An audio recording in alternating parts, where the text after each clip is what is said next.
àṣírí mìíràn tún ti tú o lórí ọ̀rọ̀ justice for Mohbad. Madam Bukky Jesse wọ́n mà ti ṣàlàyé gbogbo àṣírí tó wà nídìí ọ̀rọ̀ kéèsì yìí tí kò fi ní ìlọsíwájú láti iye ẹjọ́ yìí. Ẹ wá tún súnmọ́ bí ẹ̀yin èèyàn kẹ́ ẹ wá gbọ́ bó ṣe ń lọ.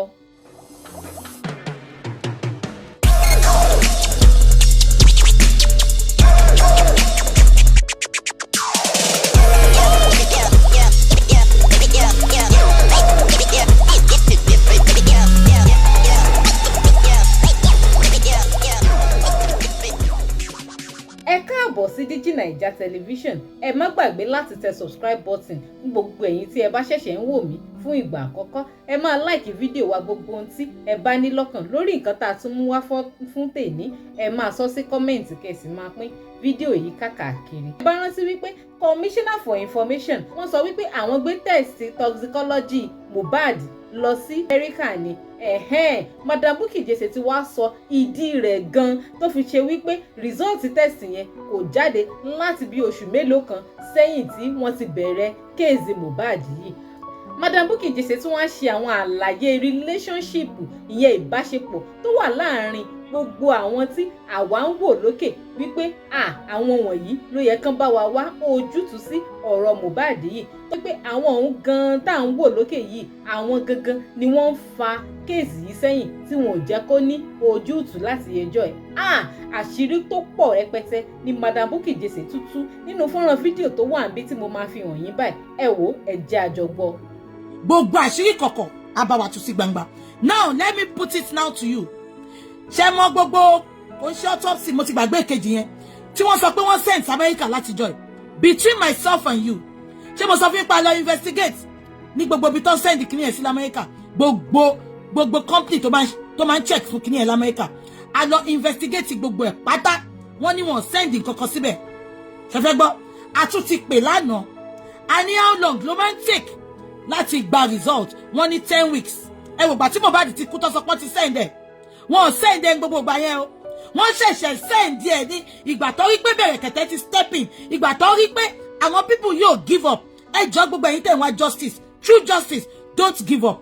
Whatever you can do to support this cause, please continue to do it. We are not looking for a winner. We are not looking for the best speaker. Do your best. Kán lè sọ nípa tiwa pé a ṣe wọ́n ta lè ṣe. Èmi ń sọ fún ilé ni pé wọ́n send kíní ẹ̀ láti jọ. A pé ṣàbẹ̀ pé Commissioner of Information yẹn ó fún wa ní address, ó fún wa ní orúkọ ibi tó ti ṣe. Ṣàbẹ̀ pé fún wa ní orúkọ ibi tó gbé lọ. Ṣé mo sọ fún yín pé mo mọ̀ yàn l'Amẹ́ríkà tó mọ gbogbo àwọn tó ń ṣe mẹ́ yẹn. Wọ́n pè wọ́n lánàá yẹn. Wọ́n ní how long, how many weeks ni result máa ń jáde. Wọ́n ní 10 weeks. Mo lè fún yín ní phone number yẹn kẹ́ máa pè. Wọ́n ní 10 weeks.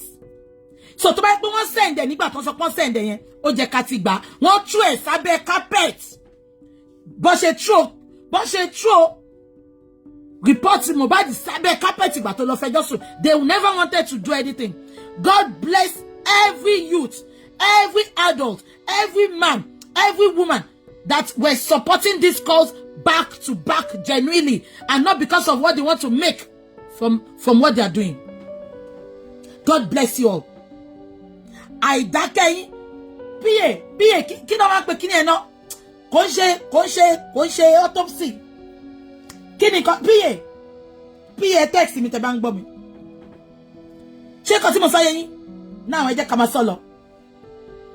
Wọ́n mishandle Mohbad case wà mishandled by Jídé Ẹgbẹ́tókun àbíkọ́ yé yín àti Jídé Sanwó-Olú because of their relationship with Saheed Elegushi when they were all working for Aṣíwájú.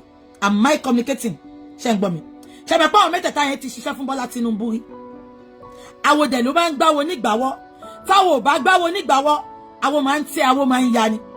Ṣé rántí ìkọ́ra yẹn ìbínú yẹn ló jẹ́ kí Jídé Sanwó-Olú tó fi reply lady ìjọsìn yẹn tó sọ pé kí ló fẹ́ ṣe tó kígbe mọ́ tó ní ṣé Mohbad nìkan ló máa kọ́kọ́ kú ni. Àìmọye èèyàn tó ń kú lójoojúmọ́ ṣé gbogbo yín rántí because àjọṣepọ̀ wọn ni.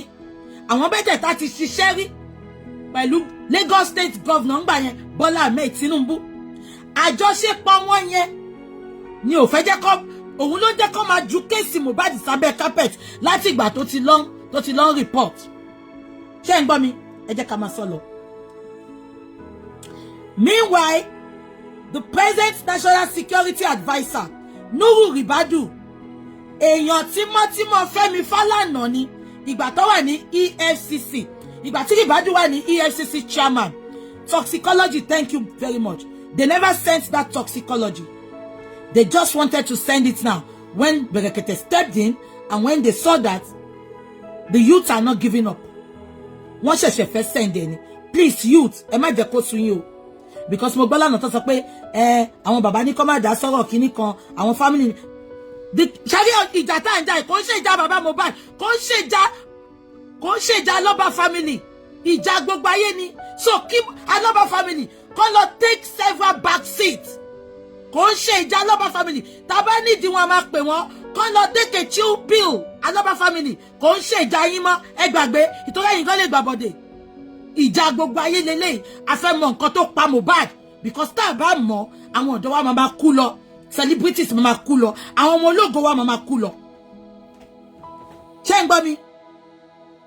Aloba family gbogbo story tẹ́ lọ ń sọ yẹn pé àwa la máa decide tí en tó support bàbá yẹn tó sọ pé en tó bá rán yàn lọ sẹ́wọ̀n kò lè padà wá kò lè pa Gures ṣe ronú nǹkan tẹ́ sọ kẹ́ tó sọ ṣá Gures àbẹ́ ẹ̀gbọ́n nǹkan tẹ́ lọ sọ lórí platform yẹn ẹ sọ pé bàbá ò fẹ́ jẹ́ kí Wunmi lọ sẹ́wọ̀n because en tó bá rán yàn lọ sẹ́wọ̀n wọn ò lè padà wá dọ̀rẹ́ ṣọ́rọ̀ lẹ sọ lẹ́nu yẹn Gures ṣé ọ̀rọ̀ lẹ sọ yẹn odindi ọmọ ọlọ́pàá ẹ sọ pé ṣé bàbá ló sọ fún yín àbẹ́yìn rẹ̀ kàn ṣàgbẹ́nu sọ fún bàbá. I think it's high time ká gba professional person tó máa ṣe PRO bàbá. Because you can't just go on different platforms and just be talking saying you are representing bàbá. You are not representing bàbá. You just want to talk. You just want to talk. Because at the end of the day, báwo lẹ ṣe máa sọ pé bàbá tó bá rán yàn lọ lọ sẹ́wọ̀n tó bá rán yàn lọ sẹ́wọ̀n wọ́n lè padà dọ̀rẹ́. At the detriment of the death of his son, ṣe fẹ́ gbọ́ gbogbo Aloba family kò káyé bá máa bá Brekete sọ̀rọ̀ àwo bá ní ká má jà sí tí yín lẹ sọ yẹn. Ìjà ẹ̀yin ò ṣe dájà ìgbà tó ń jà ṣe ní ká má jà sí ìgbà yẹn ṣe dá máa jà rí jà lè dájà náà tí ò bá ń ṣàwà gbogbo wa ta support yín àtọlọ́run lè dájà náà lè dájà so gbogbo pé kẹsọ pé káwọn èèyàn má dá sí ti ṣí wọ́n ti kàn ṣó méjì tí yín náà you cannot say it àti débi tójú ogun wà ń sìn we cannot give up we are fighting with everything we've got. ṣé ń gbọ́ mi gbogbo ìjà yìí gbogbo ayé mi ni máa fi jà tí gbogbo adé máa wá celebrate victory abẹ́ gbọ́ mi a máa celebrate victory a máa yọ ayọ̀ ìṣẹ́gun lórí Wunmi àtàwọn olórí burúkú tó ń support ẹ̀ because òun ló pa Mohbad. Ẹ jẹ́ kí n máa sọ lọ. Meanwhile Nuhu Ribadu náà ọ̀rẹ́ Fẹ́mi Fálànà ni ìgbà tán tí Ribadu tó wà ní EFCC ṣe ń gbọ́ mi now mo ń bọ̀ ṣe rí CP yẹn òun ló mess up investigation yẹn ṣe ń gbọ́ he messed up the investigation. He was promoted to AIG Alagbon. Ṣé ń gbọ́ AIG Alagbon. He was promoted there. So àdúrà wá ń sìn ni pé kán bá wa gbé ẹjọ́ yẹn kán gbé lọ s'Abuja. Tó bá gbé lọ s'Abuja náà o wọ́n bá tiẹ̀ bá gbé lọ s'Abuja anyway. Àlàlà gbogbo ayé ló ń wò wá báyìí. Gbogbo ìlú ló ń wò wá. Àṣírí tẹni kó má tú yẹn ẹsẹ̀ yín ti wá ń tà fúra yín ti wá ń tà kò sí nǹkan tẹ́ lè fi cover ẹ̀ mo ń bọ̀ kò sí nǹkan tẹ́ lè fi cover ẹ̀. You know what? I know I'm not gonna call your name ṣé ń gbọ́ but you don't need to just come out and say it. Need them. Better you don't go on any platform to talk. Just keep quiet because many people don't understand what is happening. Please. Ṣé kò tí mo sọ yé gbogbo yín. Now, ẹ jẹ́ ká ẹ wá bá mi mú yẹn sí ọwọ́ sí yín. so gbogbo nǹkan tó ń ṣẹlẹ̀ ìgbà tí Mohbad ń bọ̀ mo ń bọ̀ block ṣé nǹkan tí mo sọ yẹ yín gbogbo nǹkan tó ń ṣẹlẹ̀ nìyẹn ìgbà tí Mohbad kọ́kọ́ lọ fẹjọ́ sùn tó ń tú o kí lẹ máa ń pe kí lẹ ná kí ni tẹ máa ń kọ fún yàn yẹn tí Mohbad kọ́kọ́ kọ yẹn ẹ rán mi létí ẹ̀mí ìrántí ẹ̀ ṣé ń gbọ́ mi nǹkan tó ṣe tú ẹ̀ sábẹ́ kápẹ́ẹ̀tì nìyẹn ṣé ń gbọ́ mi because ọwọ́ ti kan wọ́ gbogbo wọn mọra wọn rí wọ́n ti jọ ṣiṣẹ́ pọ̀ rí wọ́n dẹ̀ ti lọ bára wọn àwọn onígbàwọ̀ onígbàwọ̀ táwọn ò bá gbàwọ̀ onígbàwọ̀ àwa àti àwa ya òun ló mú Wunmi tó jẹ́ pé Wunmi ni prime suspect òun ló wà pẹ̀lú Mohbad petition thank you sister Valerie òun ló wà pẹ̀lú Mohbad ìgbà tó lọ sí Ìkòròdú òun ló bá padà sílé Wunmi dẹ̀ yìí rìn Wunmi has the effrontery láti máa lóhun ń sún àwọn tó wá justice Mohbad Wunmi ìṣẹ̀dá ò ní ṣe rere láyé àdàbí tó bá mọ̀ nǹkan tó pa Mohbad you are next on the line Wunmi you will come out and confess I swear with my living God Wunmi tí ò bá ṣẹlẹ̀ bọ́sítà mo fún ẹ láyè bọ́sítà kò ṣe ṣó kò bú mi because ẹni tó ní Liam ọwọ́ Mohbad ó sọ fún kó farabalẹ̀ ojoojúmọ́ ló lọ ń kébà ó ní farabalẹ̀ àyà yẹn ló kó tó fi fight against justice for Mohbad and not fronting justice for Mohbad she is fighting against that cause instead of her to be fighting for the cause olórí burúkú wa lóhun ṣe Valentine ó wá ń put video up do you think àbọ̀mọ̀ ìtìyàwó àbókó ti da orí ọmọ ẹ̀rú ni ṣé ọmọ yẹn ó ti fòbó ẹ̀ ṣe tutù káàkiri gbogbo ayé ni a sọ pé kí ló pa Mohbad òun gbé fídíò àtẹ̀jẹ́ fídíò tó bá Mohbad ṣe Valentine ó bá ṣe Valentine rí náà àfin ló ti lọ ń ṣe tó lórí àgbà bá ti travel olórí burúkú apọkọjáyé